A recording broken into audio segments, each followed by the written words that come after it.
Kaya ngayon? Ah, Konti po. konti. Tingin ka nga sa akin. Yeah, hindi naman. Nakatingin naman na. Goods. Welcome to my channel.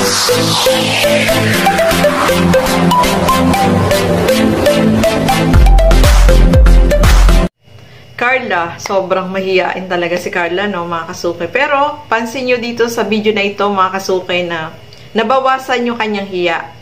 So, nakakatuwa lang, no, na si Carla talaga is sobrang masipag, no, mga kasuke, mga kalingap. At marami yung natuwa sa kanya. Kaya lang, marami din yung nakapansin at napansin lahat, no, lahat ay napansin na sobrang mahiyain po si Carla, mga kasuke, mga kalingap. Kung napanood niyo po yung last video, is talagang ilang beses siyang pumasok ng kwarto kasi nahihiya po siya, no. Pero ngayon, hindi na siya pumasok ng kwarto.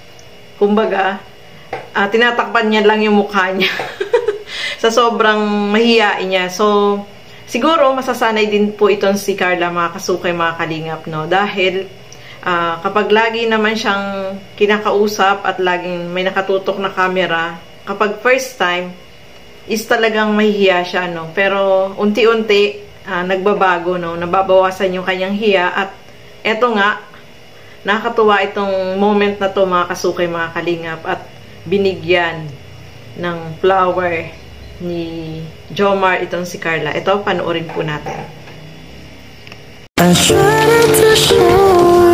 Ito po pala, mga kalingap, galing po sa Team Jomar po. And meron po dito yung kay Tita Chris. Tita Chris po, Dulay. So, ito po galing sa Team Jomcar. So, maraming salamat po sa suporta. Carla, ready ka na ba? So, ito. Para sa'yo. Para sa'yo. Thank you po. Thank you. Welcome. Ayan, ha. Ano sasabi mo? Bouquet of flower. Ay, bouquet of Toblerone yan. Chocolates. Di ba gusto mo chocolates? Okay ba? Masaya ka ba? Opo. Thank you po. Thank you. Tapos ito yung favorite color mo. Yellow. Okay ka lang. Baka masira yung pahay niyo. Baka ganun mo. Okay lang. Tingnan mo naman parang ayaw mong tingnan. Parang hindi mo na-appreciate yung dala namin. Kamusta? Dalawa yan eh. Dablang Toblerone, tas KitKat. KitKat para ayoko na magbitaw. Mga kalinga, paputol-putol po tayo kasi marami yung dumadaan ng mga kandidato. Tapos, ang lalakas ng music, no? So, vote twice din na lang po tayo. Piliin natin kung sino yung karapat-dapat sa ating komunidad na makapagbigay ng serbisyo, di ba? Oo, talaga naman, no? May chocolate bouquet itong si Jomar dito kay Carla, no? Yung bigay ng kanilang tagahanga, mga kasukay, mga kalingap. At nakakatuwa, nahihiya talaga itong si Carla, no? Sana maalis yung kanyang hiya, no? I-build niya yung kanyang self-confidence, no? Para hindi siya mahihiya kapag kinakausap siya, tapos iwasan niya yung mga yung pag ano niya, yung halimbawa, di ba, yung mukha niya tinatakpan niya, tapos yung kamay niya gumaganyan, di ba? Tapos yung umiiwas siya, no? Sana i-ano niya, i-build niya yung pag-aralan niya, no, na kapag kinakausap siya is huwag siyang mahihiya, no? Kasi syempre kapag ganyan is talagang dapat is masanay na siya kasi lagi na siyang nakaharap sa camera, lalo na tinutulungan siya ng kalingap, no? Diba, ganun dapat, mga kasukay, mga kalingap. So, kaya nga nung nakaraan na vlog is pinagsabihan siya ni Kalingap Rob na sana daw is yung hiya niya, wag na siyang mahiya, no? Medyo kapal-kapala na lang niya yung mukha niya. O, diba?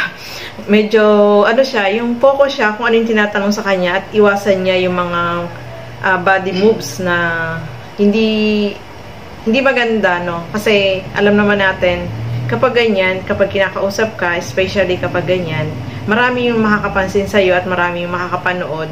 So, iwasan niya, no? I-build niya talaga yung ganun, yung ugali niya is baguhin niya, mga kasukay, mga kalingap. Kumbaga, mag-focus siya dun sa mga sinasabi at wag wag siya mahiya, no?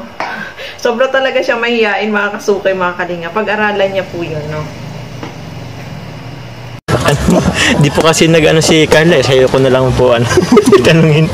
Ano po ba tayo mga ayaw po ni Carla? Mga gulay po. Mga gulay. Bakit? Ba't ka tumawa? Anong may specific na gulay po ba tayo? Tay Alan? Ano po, pinakaayaw niyang talong. Talong po. May allergy po kaya yan. May allergy ka sa talong? Opo. Nangangati rin po siya na yun. Nangangati po ang bibig.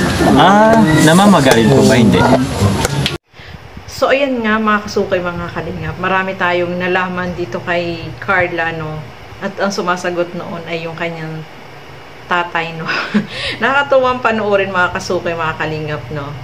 Na itong tatay at yung nanay niya is sobrang mababait din yung mga magulang ni Carla at family-oriented din sila, no? Mga kasukay, mga kalingap. At mga kasukay, mga kalingap, ito pala si Carla is kapag bakasyon is nagtatrabaho din siya, no? Nagtrabaho din pala siya sa Daet at naging cashier siya, no? Sobrang sipag po niya, mga kasukay, mga kalingap, no?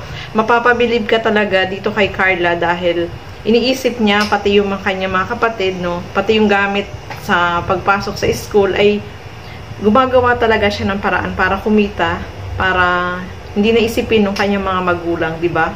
So, talagang si Carla is napakasipag, no? Kasi siya po talaga yung panganay at syempre, yung isip niya ay talagang matulungan din kahit yung mga kapatid po niya, mga kasukay, mga kalingap. Ito pa lang si Carla, ngayon nalaman ko, parehas kami na hindi ano din pala siya yung hindi rin pala siya kumakain ng talong, o di ba? Ako hindi rin ako kumakain ng talong kasi makate. Kahit noon, tagal na dati tinitikman ko yung talong, tapos nangangati yung dila ko. Talagang hindi ko na siya kinain, no? Kahit may talong diyan. Bumibili ako pero sa anak ko lang. Siya lang yung kumakain ng talong pero ako hindi. Kasi nakakatihan ako sa talong.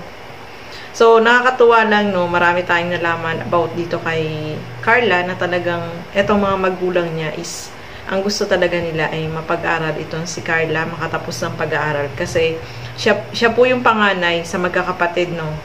At, eto pa, yung mga ibinibigay na tulong mula galing kay Kalingap Rob, yung mga sponsor na nagbibigay, ay nakikita naman po natin na yung improvement ng bahay, yung ginagawa nila para mapaayos yung kanilang bahay, no. So, maganda yun, no, mga kasukay, mga kalingap, kasi yung binibigay na pera ay merong pinatutunguhan, no. Hindi lang basta-basta ginagastos at nakikita natin na nag-i-improve yung kanilang tirahan, no. So, nakakatuwa panoorin itong dalawa, yung tambalan nila, no, di ba? Napapasaya tayo, may kunting kilig, di ba?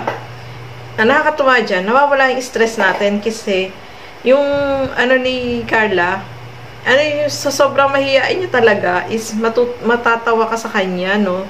Dahil talagang sobra yung kanyang pagiging mahihain. So sana matanggal po yun, no, mga kasukay, mga kalinga, pag-aralan niyang tanggalin yung kanyang hiya para mas para mas mag-improve, no, mga kasukay, mga kalingap. At nakikita naman natin sa kanya yung talagang masigasig siya, lalo na yung ginagawa niyang paggawa ng puto, talagang hindi siya yung tuloy-tuloy, no, kahit na may nagbibigay sa kanila ay tuloy-tuloy pa rin siya, naglalako pa rin siya ng puto, ng kutsinta, para pantustos pa rin sa pag-aaral nila, no. So yun ang maganda dyan, mga kasukay, mga kalingap. So, ayan.